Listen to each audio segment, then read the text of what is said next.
Hey guys, Alex from 7th Hour Films back again with Black Clover. Last time around... Damn it, I can never remember these titles anymore, man. I'm losing it. Anyway, in the glamour world, they were able to trick the elf into making a body for actual Captain Dorothy to inhabit so that Dorothy could fight her, and then they were able to get out. Meanwhile, Asta and the gang were dealing with Ghosh, and they were able to defeat him and basically save all of them. And the elf inhabiting Ghosh basically says, like, all right, it's not all humans, you know? Not all humans are as bad as those royals that killed us, so yeah, it was, it's interesting. A lot of good stuff going on in the last episode. And yeah, I'm excited to get to this one, so we might as well just jump right in.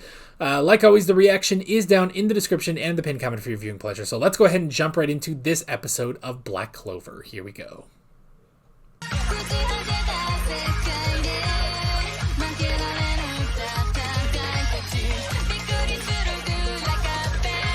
Oh boy.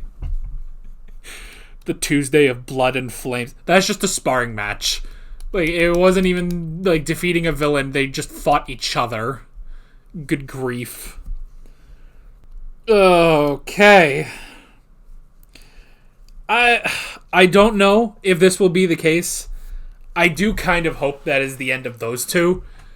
God, could you imagine, though? I don't know, because Veto is so important. Veto and Fauna are so important. Now, the new captain of the Purple Orcas, maybe not, but yeah, that would be great. That it's just like, no, they are just no match for the Vermilions, you know?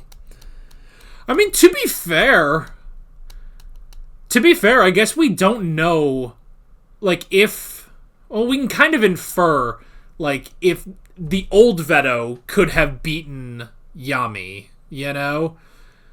Because Yami... I mean, the thing was, when he came into that fight, he was well-rested. You know, he hadn't fought like the rest of them. He just learned the dimensional slash, and he just ended him in a millisecond, you know?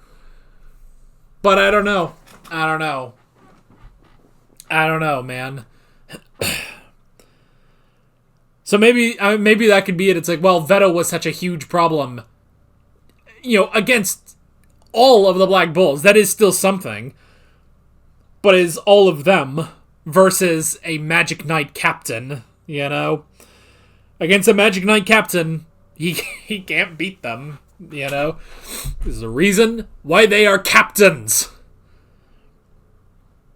Oh, good grief. We didn't see where Nozel was. We didn't see who he's up against. Maybe he's going to go against Raya, but... I mean, okay, so how many people did we see of the apostles? Now, Ghosh and Mari... Well, at the very least, Ghosh was one of the apostles, but he's already been taken care of. We know there's Licht at the top. We have Patri, Raya, Fana, Veto. I guess Rill, and then the Purple Orca captain. I don't know. I've also just decided I'm never going to learn the Purple Orca captain's names, so... Yeah, we don't know where Nozel ended up. He could be fighting Raya, which would be interesting. I mean, here's the thing. Raya was never a threat to Maria Leona, so I don't think Raya is going to be a threat to Nozel. Honestly, I think Raya is, like, one of the worst. I mean, I guess he's not. He is really, really strong. But man, he is just not that great. Like, I think of the three, you know, the third eye, you know, I think he's the lesser of the three of them. But he's just he's kind of the snake. He's the one that can stick around the longest, you know. Oh. And we've got Noelle versus Fana, which is interesting. We have a fight of the best girls, I suppose.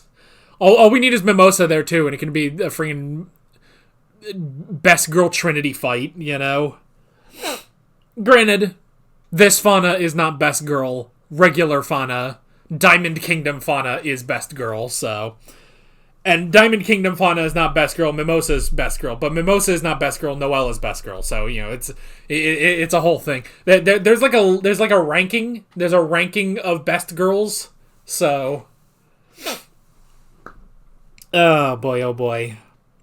But yeah, so we've got water versus fire. That'll be interesting. That'll be interesting to see. We've got water versus fire, fire versus vortex, fire versus beast. And then black versus paint. Oh, boy. It's interesting, too. I like that Rill, or I don't even remember what his name was. I can never remember what the elf's name is. But it's interesting that he says, like, it took him a little while to get used to picture magic. Because he had scribble magic originally. And it's like, oh, that's interesting. I mean, it's what we said. I don't remember what episode it was, but it is what we said of, like, humans have continued to advance magic for 500 years, So, yeah, this guy, originally, he had, like, Doodle Bob, which, to be fair, Doodle Bob is very dangerous, but, like, this guy had Doodle Bob. Meanwhile, Rill is, like, the entirety of Bob Ross.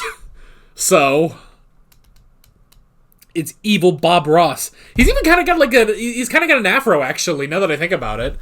Like, there's nothing else about Rill that reminds you of Bob Ross, but he does have an afro. He does have an afro like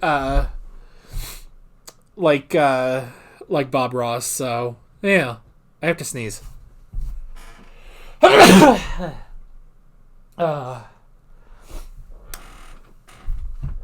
that I think about it, why doesn't Fauna have white hair? They all have white hair, All the elves, now that they're reincarnated... Well, no. Actually, no. No, I guess they don't. Because, I mean, we saw Alec Dora in this, and he still has his green hair. I guess not. Some of them are. No. Was it just Raya? Did Rill... Wait, does... Actually, that's a good question. Did Rill have that?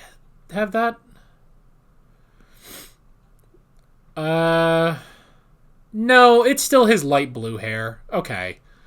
I thought, like, as they reincarnated, maybe they all got white hair, but that's not the case. This seemed to only be the case for Raya and no one else, so... Because, yeah, Gauche and Mari, they still had their regular hair colors, so... Yeah, that is just exclusive to Raya, that his hair is now just completely white, so... But like everyone else, I mean, Patry, his hair was already white, so... Well, his hair, I guess that's the thing is, his hair is white because Lick's hair is white, and he looks identical to Lick, so... Are they going to explain that? I hope they do. Like, why does Patry look like Licked and sound like him? I don't know. They're going to have to explain that, I think, but... I don't know. Are they ever going to get William out? Are they ever going to save William, do you think? I don't know. But we got everyone back. We got Mario Leona and Fuegoleon back, which is great. It's almost a shame. Like, I understand why they're doing Noelle versus Fauna, because it's a very good, water versus fire. There's a part of me, though, that's like, well, I kind of want to see Fuegoleon because he now has Salamander, He was the one deemed worthy of Salamander after Fauna was, expelled from Fauna, I don't know, but it's so great. It's so great to have. We got everyone back. It's another reunion. It's another friggin' reunion. But this one I'll take because things happened. And last episode was so good too that it's like, all right, it's fine. It works. So. Oh boy. But yeah.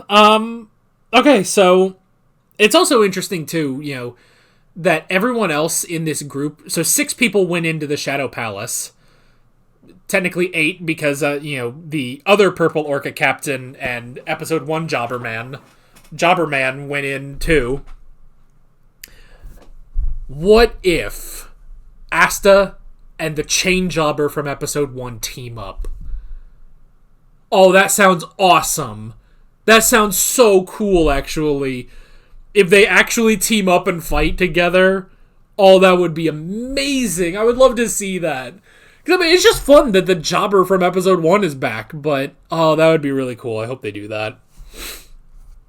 But even still, it is interesting that it's like, well, everyone got separated, except specifically Mimosa and Asta stayed together. So we could have a joke where where she lands boob first onto his face. Well, to Asta he didn't want that, because his heart is only for Sister Lily. There are men that would kill for that, just for that moment, Even if you get violently hit back into the cement or the brick or whatever it is, I guess it's just stone, but still. People would pay to be smothered by Mimosa's boobs. Anyway. But yeah, interesting matchups. Okay, so I guess there's the question of, is those two fights, are they going to continue? Veto might, because Veto is Veto. He's kind of a big deal. It'd be funny if it didn't, but I don't know about the the other Purple Orca captain, Kaiser, Lord Kaiser. He probably won't, because he's just a jobber. He's just a guy. He's not as important as Veto and Fauna, but I don't know. But I do like, I do like how Fuegoleon and Mereoleona think of each other and during these fights, and it's very interesting to see how different they are from each other, and honestly, you could even throw Leopold in there too, It's like the three of them are very different from each other, but very similar in a lot of ways, and I like that where, Fuegoleon grew up, he wasn't really a wild child. He had to keep up his power to compete with her, but he's, he's a good boy. He's a good boy who goes in and he's a true blue magic knight. Honestly, we might get through this whole thing and he might be the next Wizard King, Because he is such a good boy. And, he believes in the Magic Knights, and he's never, as we've seen, from those early episodes, he's not a person who judges based off, he doesn't have any prejudices against poor people or weak people or anything like that. Like, he is such a good man, And Mereoleona has a lot in common with that, but she doesn't see the value in working as a Magic Knight. She wants to become stronger, but not even in a really vain way. Like, she just knows, if I want to be super, super strong, I gotta go do what I do, And their tutor recognized that, she can go out into the wilds and she'll become so much stronger than anyone else, So, but it was a clash of ideals that led to the Tuesday of Blood and Flames. The two of them just going all out. This is before either of them got a grimoire too, But the two of them just going all out, in that sparring match, which is crazy. But they both understand each other, and they both learned a lot from each other, which is how they can take down their opponents now. So yeah. So good stuff. More good stuff. Another reunion. Another regroup. But I think this one worked very well because, hey, we got to stuff happened as well, which is good. So yeah, that is pretty much it, I would say. With all of that being said, I'm Alex from 7th Hour Films, and I will see you guys next time. Take care. Alright guys, thanks for watching this video. There's a bunch of links on screen if you want to go click around any of those. There's a playlist with all of my Black Clover reactions, as well as another video you can go click on if you want. There's also a subscribe button and a Patreon button on screen, as well as other links in the description if you want to go check out any of those. See you guys later.